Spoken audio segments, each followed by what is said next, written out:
Indray dia 320 sy arivo no isan'ireo zatovovavy beazina ao amin'ny fanilony Madagasikara mandray anjara amin'ny lasy nasionaly antsoina hoe fanantenana izay tanteraina any Ambanja nanomboka omaly.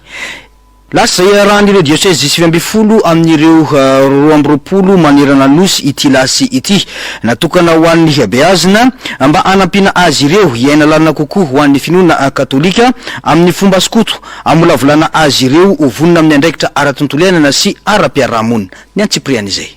Anampiana ireo zatovovavy iaina lalindalina kokoa ny finoana katolika amin'ny fomba skoto sy hanabeazana azy ireo tovovavy sy tanora vonona indray andraikitra ho an'ny tontolo iainana sy ny fiarahamonina no tanjona amin'ny lasy nasionaly fanantenana izay tanterahana ny Ambanja nanomboka omaly. 320 ireo zatovovavy avy amin'ireo diocèse 20 amin'ireo 20 manerana nosy ka beazina ao amin'ny fanilony Madagasikara mandray anjara amin'ny lasy nasionaly. Ny lohahevitry ny Tanjobily mpivahin'ny fanantenana no manamarika manokana ity lasy ity araka ny tenin'Andriamanitra hoe miorena amin'ny fanantenana ka adio toan'i Kristy Joany voalohany toko 7:7 ny tanjona amin'ity hetsika lehibe ity dia ny azahoana hafaliana fiadanana ary fiainana lalina anaty finoana katolika mifanaraka amin'ireo soatoavina masokoto izay manabe sy mampandroso ny mahaolona manontolo. Eto amin'ny fikambanana moa zany dia amin'ity lasy fanantenana dimanjato sy roa arivo izay tanterahanay eto Atsako-Manondro diocèse Ambanja ity dia 320 sy arivo izahay no plasy eto.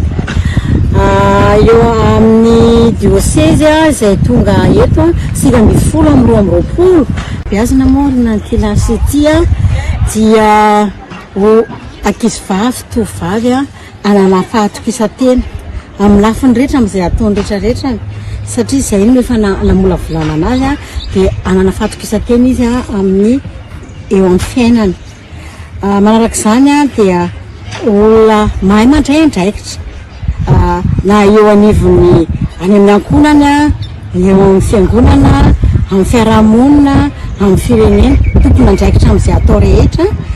Dia ny fahatelo dia olona matahotra an'Andriamanitra tia vavaka ary miaina amin'ny finoana dia minoavina.